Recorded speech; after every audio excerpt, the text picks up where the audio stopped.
శ్రీ గణేశాయ నమః. శ్రీ సరస్వత్యై నమః. శ్రీపాదవల్లభ నరసింహ సరస్వతి శ్రీ గురు దత్తాత్రేయాయ నమః.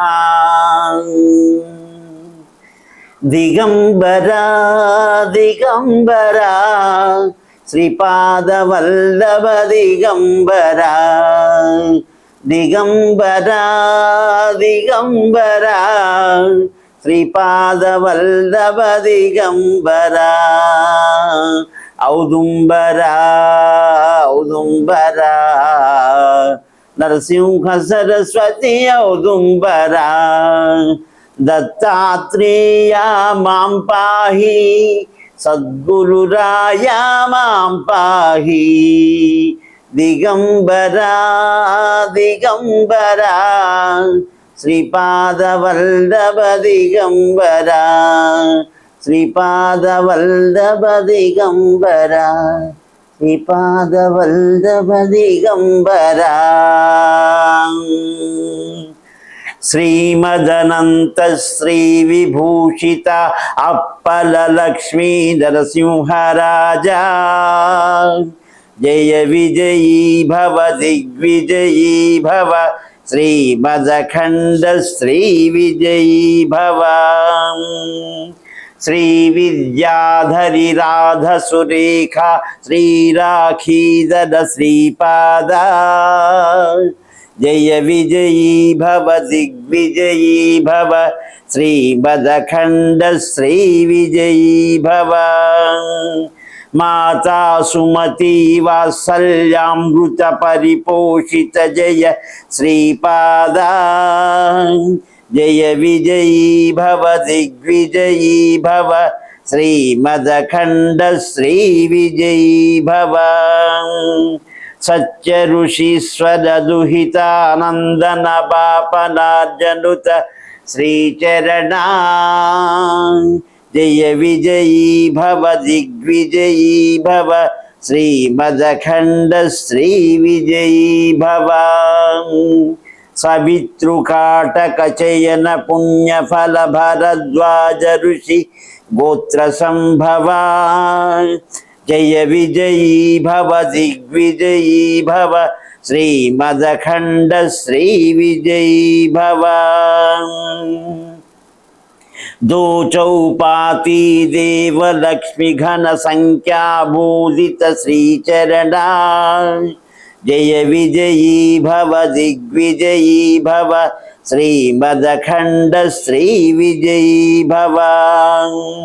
పుణ్యరూపిణీ రాజమాంబసుత గర్భ పుణ్యఫల సంజాత జయ విజయీ భవ దిగ్విజయీ భవ శ్రీమదఖండ శ్రీ విజయీ భవ. సుమతి నందన నరహరి నందన దత్త దేవ ప్రభు శ్రీపాద జయ విజయీ భవ దిగ్విజయీ భవ శ్రీమదఖండ శ్రీ విజయీ భవ. పీఠికాపురా నిత్య విహార మధుమతి దత్త మంగళ రూపా జయ విజయీ భవ దిగ్విజయీ భవ శ్రీమదఖండ శ్రీ విజయీ భవ. దిగంబరా దిగంబరా శ్రీపాదవల్లభ దిగంబరా దిగంబరా దిగంబరా శ్రీపాదవల్లభ దిగంబరా ఔదుంబరా ఔదుంబరా నరసింహ సరస్వతి ఔదుంబరా దత్తాత్రేయ మాం పాహి సద్గురురాయ మాం పాహి దిగంబరా దిగంబరా శ్రీపాదవల్లభ దిగంబరా శ్రీపాదరాజం శరణం ప్రపజ్యే శ్రీపాదరాజం శరణం ప్రపజ్యే శ్రీపాదరాజం శరణం ప్రపజ్యే.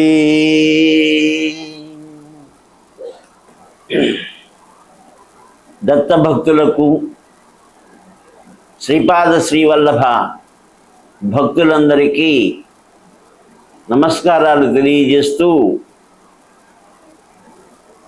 ఈ సృష్టిలో ఉండే సమస్త జీవులు సుఖ సంతోషాలతో, అష్టైశ్వర్య భోగభాగ్యాలతో విలసిల్లాలని ఆ దత్తుణ్ణి మా ఫ్యామిలీ తరపున కోరుతూ ఈ వీడియో చేయటం జరుగుతుంది. ఈ వీడియోని లైక్ చేయండి, సబ్స్క్రైబ్ చేయండి, షేర్ చేయండి, కామెంట్ రూపంలో మీ యొక్క అమూల్యమైన సలహాలు ఇవ్వండి. తర్వాత మీ గ్రూపుల్లో కూడా చేయండి. తర్వాత మంచి ఈ ఫ్యామిలీలో జరిగినటువంటి విశేషాలు అన్నీ కూడా చెప్పడం జరుగుతుంది. అందుకని మీరంతా కూడా మీ యొక్క అమూల్యమైన సలహాలు ఇవ్వండి.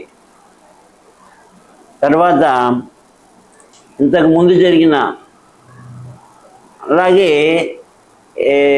మావయ్య గారు వెళ్ళినప్పుడు పల్లకీలో విగ్రహం డ్యాన్స్ చేసింది.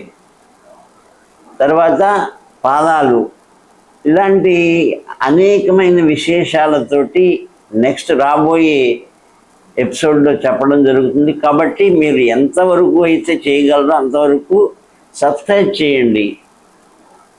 చాలామంది రావాలి, దీనికి చాలా విషయాలు చెప్పాలి దీని ద్వారా, అంతే తప్ప దీని ద్వారా మేము ఏదో పోగేసుకుందామనే ఉద్దేశంతో చెప్పడం కాదు. అందుకని చేస్తారని ఆశిస్తున్నాం. ఇంతకుముందు జరిగిన వీడియోలో ఏం జరిగింది, మహాపురుషుడు తమ శిష్యులందరినీ తలో గుహలోకి పంపించేసేసి క్రియాయోగాన్ని, ఆత్మజ్ఞానాన్ని సాధన చేయమని చెప్పి పంపించాడు. ఈ వ్యాఘ్రేశ్వర శర్మకి క్రియాయోగం అంటే ఏంటో, జ్ఞానం అంటే ఏంటో తెలియదు. క్రియాయోగంలో ఎవడు పడితే వాడు చేసేయకూడదు, టెర్మినాలజీ తెలియాలి. అందులో ఫస్ట్ స్థితిలో ఏంటంటే ఆక్సిజన్ని, కార్బన్ డైఆక్సైడ్ని సమాన స్థితిలో ఉంచటం. అది గురుముఖత నేర్చుకోవాలి. పుస్తకాలు దొరికాయని పుస్తకాలని ఆసరా చేసుకుని మనం చేసామనుకోండి ప్రాణం పోతుంది కూడా. అందుకని ఎవడు పడితే వాడు, ఏ పుస్తకం పడితే ఆ పుస్తకం, ఏ గురువు పడితే ఆ గురువు ఫాలో అయిపోకూడదు. ఫాలో అయితే ఇంకంతే పరిస్థితి. అందుకని క్రియాయోగంలో మొట్టమొదటి దశ ఏంటంటే ఆక్సిజన్ని, తర్వాత కార్బన్ డైఆక్సైడ్ని రెండింటిని సమానంగా ఉంచటం. రెండో స్థితి ఏంటి, రెండో స్థితిలో కార్బన్ డైఆక్సైడ్ని బయటికి తోసేయటం. కార్బన్ డైఆక్సైడ్ అంటే ఇంట్లో ఉండే చెత్తనంతా బయటికి తోసేయటం. చచ్చిపోయిన సరిసే కదా అందులో ఉండేది. ఇప్పుడు కార్బన్ అంటే బొగ్గు ఏంటి, కాల్చేస్తాం. కాల్స్తే అందులో జీవం ఉంటుందా? ఉండదు. ఆ జీవం లేని పదార్థమే కార్బన్ డైఆక్సైడ్. ఆ కార్బన్ డైఆక్సైడ్ని బయటికి గెంటేసి ఆక్సిజన్ని మాత్రమే బాగా ఎక్కువ పీల్చుకోవటం. మూడో స్థితిలో పూర్తిగా కార్బన్ డైఆక్సైడ్ని పూర్తిగా నిర్వీర్యం బయటికి పంపించేయటం ఆక్సిజన్ కణాలతోటి. నాలుగో స్థితి ఏంటి, ఆక్సిజన్ ఒక్కటే ఉంటుంది, ఆక్సిజన్ ఒక్కటే పీల్చుకోవటం.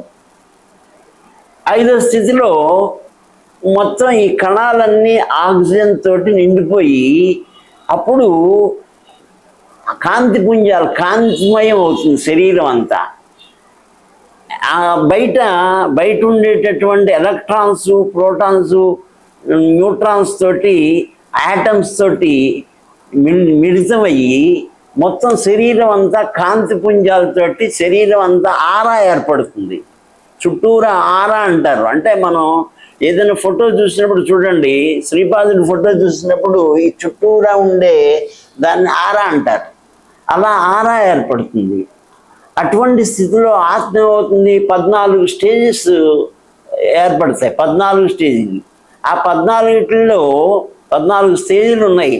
అందులో అవధూత స్థితి, తర్వాత మా యోగ స్థితి, సిద్ధులు అవటం, ఇలాంటివన్నీ కూడా ఆ స్థితుల్లో ఉంటాయి.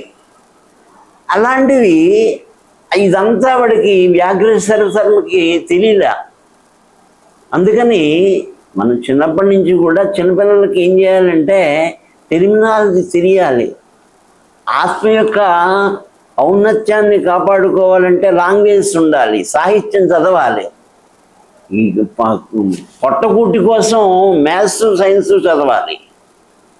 కానీ ఆత్మజ్ఞానం కోసం, ఆత్మజ్ఞానం అంటే టెర్మినాలజీ తెలియాలి కదా. ఆత్మ అంటే ఏంటో, జ్ఞానం అంటే ఏంటో తెలియాలంటే మనం తెలుగు, హిందీ, ఈ సాహిత్యం అంతా చదివించాలి పిల్లల చేత. అది ఉపయోగపడుతుంది, ఇది ఉపయోగపడుతుంది. కానీ చాలామంది ఏంటంటే తెలుగు, హిందీ ఎందుకు పనికిలేదని పక్కన పెట్టేస్తారు. 5,000 ఉన్నాయి, 3,000 తీసేస్తే ఏమవుతుంది? 3,000 తీసి 2,000తో మనం పని చేసుకోవచ్చు కదా అంటే 5,000 ఎందుకు పెట్టాడు? సమాన స్థితిలో లేవు. అందుకని ఆ టెర్మినాలజీ తెలియాలి. తెలిస్తే అది 10 లక్షల సంవత్సరాలు ఉంటుంది కదా ఆత్మకి. ఆ 10 లక్షల సంవత్సరాలు ఆ ఆత్మ ఉంటే దాంట్లో ఈయన ఏం చేస్తాడంటే కొంత రుణమాఫీ ఉంటుంది. రుణమాఫీ అంటే మనం గవర్నమెంట్ రుణం తీసుకుంటే చెల్లించక్కర్లేదని ఆర్డర్ పాస్ చేస్తుంది. పంట నష్టం వచ్చిందనుకోండి, పంట నష్టం వస్తే కనుక అప్పుడు గవర్నమెంట్ ఏం చేస్తుందంటే అంతకుముందు రుణాలన్నీ రద్దు చేసేస్తుంది, ఏ చెల్లించక్కర్లేదని. అలాగా ఈయన కూడా రుణమాఫీ చేస్తాడు. 10 లక్షలు అక్కర్లేదు, తనలో ఐక్యం చేసుకోవడానికి, దాన్నే మోక్షం అంటారు. అలాగా ఈయనకి క్రియాయోగం, ఆత్మయోగం, ఆత్మజ్ఞానం అంటే తెలియక, ఆత్మజ్ఞానం అంటే ఏముంది, నా గురించి నేను తెలుసుకోవటమే కదా, నేను వ్యాఘ్ర రూపంలో ఉంటాను, వ్యాఘ్రేశ్వరుడు అంటారు. ఒరే వ్యాఘ్రేశ్వర అని పిలిచేవాడు ఆయన గురువు గారు. అందుకని ఏదైనా సరే గురుముఖత నేర్చుకోవాలి. మరి చెబుతున్నాను, ఎందుకంటే గురువు లేకుండా ఏ విద్య సాధనంలోకి రాదు. అందుకని గురుముఖతయే నేర్చుకోవాలి. ఆ గురువు ఏముంది అంటే ఉశ్రద్ధస్య అంధకారస్య రుశ్రద్ధస్య తన్నిరోధకస్య, అజ్ఞానాన్ని రూపుమాపి జ్ఞాన మార్గంలోకి తీసుకెళ్ళేవాడు గురువే. అందుకని గురువును మించిన దైవం లేదన్నాడు. అందుకని ఆ నిష్కల్మషంగా చేయాలి ఏదైనా సరే. ఆ ఆత్మజ్ఞానం అనే పదాలకి అర్థం తెలియక ఎప్పుడు వ్యాఘ్రం అని, వ్యాఘ్రం అంటే పులి, అందుకని దాన్నే ధ్యానిస్తూ ఉన్నాడు. మనం ఏదైతే ధ్యానం చేస్తామో, ఇప్పుడు అన్నం పెట్టారు, ఆ అన్నం విషం, ఇది తింటే చచ్చిపోతారనే థాట్ వచ్చిందనుకోండి, అన్నం కూడా విషం అయిపోతుంది. అలాగే ఇది ఏం చేశాడు, పులి అనుకోగా పులి రూపం వచ్చేసింది. ఒక ఏడాది పోయిన తర్వాత గురువు గారు వచ్చేసరికి అప్పుడు ఏం చేశారంటే, అంతా ప్రాక్టికల్ కావాలి చాలామందికి. ప్రాక్టికల్ లేకుండా థియరీ చెబితే కుదరదు. అన్నిటికీ ప్రాక్టికల్స్ కుదరవు.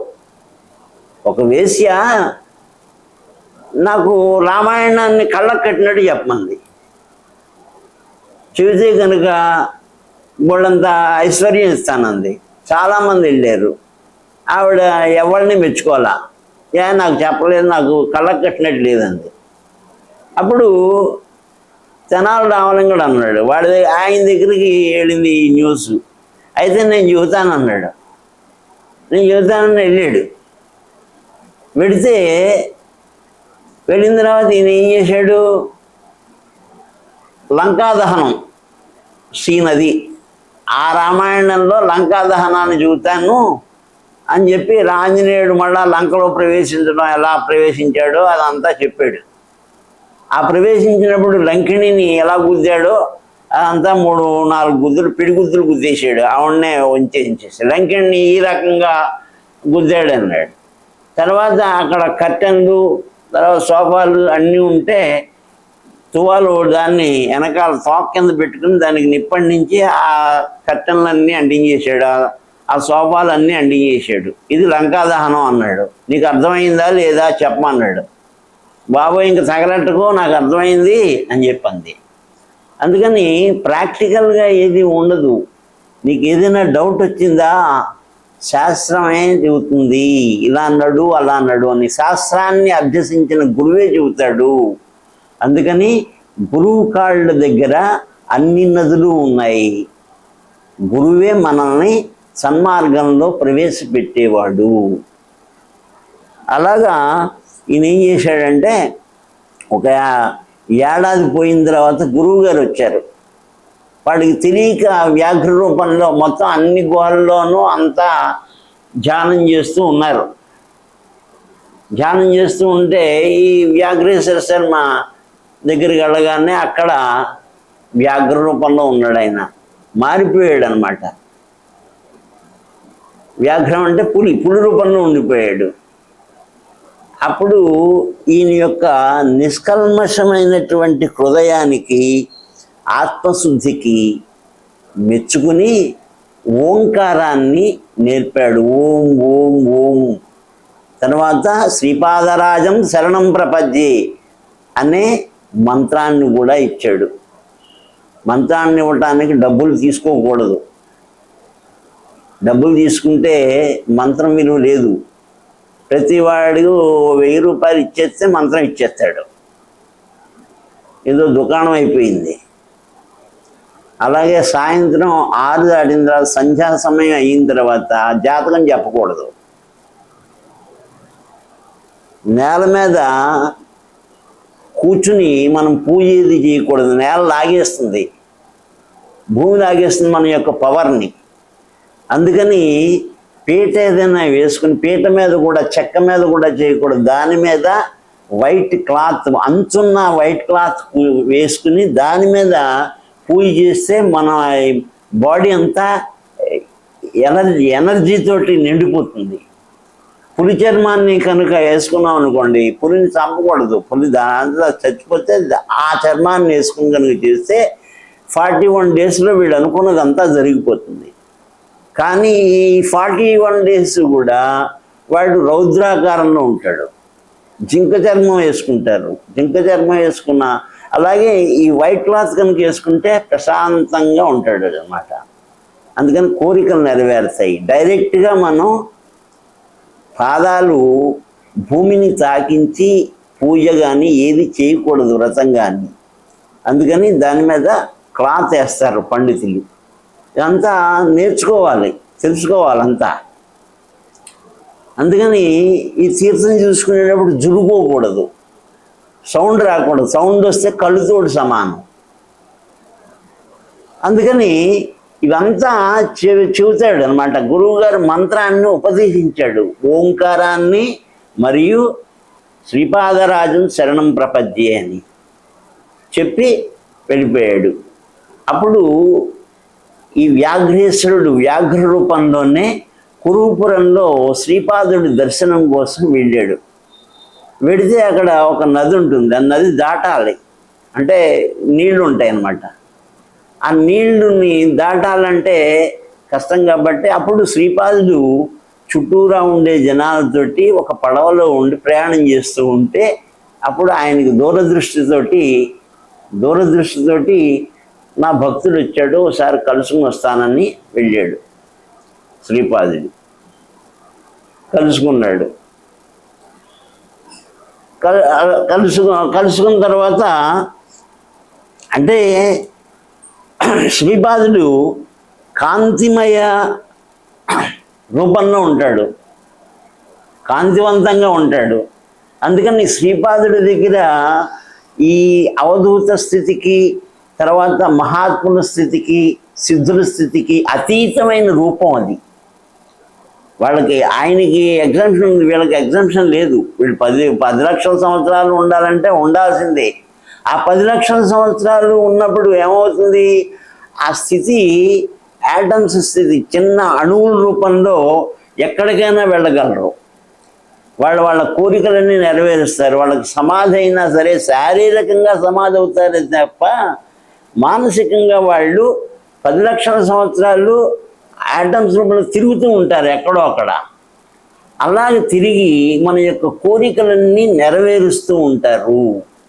అలా నెరవేర్చే బాధ్యత వీళ్ళందరికీ అప్పగించిన వాడు ఎవరంటే శ్రీపాదుడే. అందుకని శ్రీపాదుడి యొక్క స్థితికి వీళ్ళ యొక్క స్థితికి అతీతమైన స్థితి.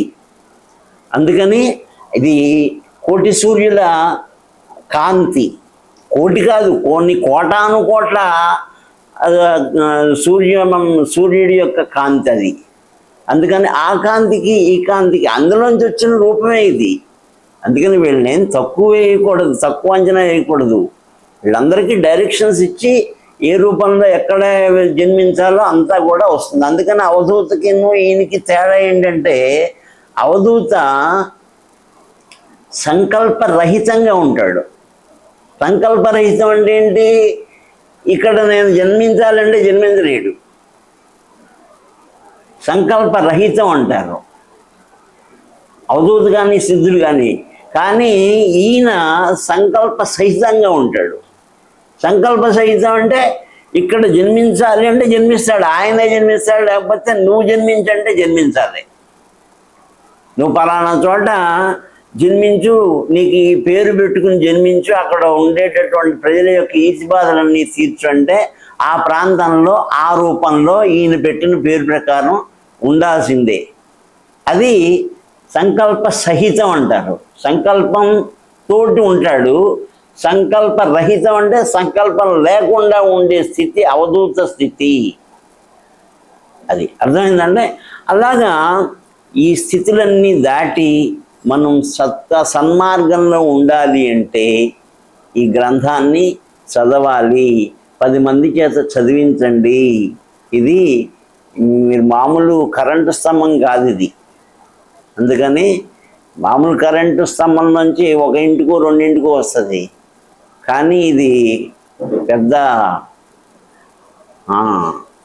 అందుకని అది అన్ని వీధులకి అన్ని దేశాలకి కరెంట్ ఇచ్చేటటువంటి పెద్ద అవతారం అది. అందుకని చీకటిమయం చేసేటటువంటి జీవనానికి కాంతిమయంలోకి మార్చాలి అంటే శ్రీపాదుడే శరణ్యం. అందుకని ఎవరితోటి ఆర్గ్యుమెంట్ కూడా వద్దు. Argument changes of ignorance and argument వద్దు. అందరితోటి మనం డిబేట్ కనుక ఉంటే కనుక నాలెడ్జ్ వస్తుంది. అందుకని డిబేట్ చేంజ్ ఆఫ్ నాలెడ్జ్. ఇప్పుడు షిరిడి సాయి ఉన్నాడు, షిరిడి సాయి దేవుడా కాదా అంటే షిరిడి సాయి దేవుడా కాదా, ఓ ముస్లింని తీసుకొచ్చి అక్కడ పెట్టారేంటి అని అంటే అవన్నీ స్థితిలే. ఆ స్థితిలోకి మనం వెళ్ళలేదుగా. మనం సామాన్య మానవులం. సామాన్య మానవుడేయండి మనం ఇతరుల్ని దోషాలు ఎంచకూడదు. ఆ స్థితి రావటం అంటే మామూలు కాదు. అందుకని యద్యద్విభూతిమస్సత్వం శ్రీమదూర్జితమేవా తత్తదేవావగశ్చత్వం మమతేజంస సంభవం. కాంతిమయంగా ఉండేటటువంటి ఏ వస్తువైనా సరే నా సంకల్పం లేకుండా రాదు అని చెప్పారు శ్రీపాదుడు. అందుకని జ్ఞాన సహితంగా ఉండేది. అత్యధికమైన జ్ఞానం ఎవరి దగ్గరైనా ఉంది అంటే, అలాగే తేజోమయ రూపం ఉంది అంటే అది నేనే అన్నారు శ్రీపాదుడు. ఈ శ్రీపాద చరిత్ర చదవండి, 10 మందికి చెప్పండి, సబ్స్క్రైబ్ చేయండి, లైక్ చేయండి, షేర్ చేయండి, కామెంట్ చేయండి. మళ్ళా పాత వీడియోలు కూడా చూడండి. ఈ ఒక్క వీడియో చూసి మిగతావన్నీ వదిలేస్తున్నారు. అలా కాదు, శ్రీపాద శ్రీవల్లభ అఫీషియల్ అని కొట్టుకుంటే యూట్యూబ్లో మొత్తం అన్ని వీడియోలు వస్తాయి. అన్ని వీడియోల్లో ఎంతో కొంత మ్యాటర్ ఉంది. మ్యాటర్ లేకుండా ఏది పడితే అది పొలి చెప్పడానికి మేము కూర్చోాలా. అందుకని అన్ని వీడియోలు చూడండి, మీ యొక్క అభిప్రాయాన్ని తెలియజేయండి. ధన్యవాదాలు. శ్రీపాదరాజం శరణం ప్రపద్యే, శ్రీపాదరాజం శరణం ప్రపద్యే, శ్రీపాదరాజం శరణం ప్రపద్యే.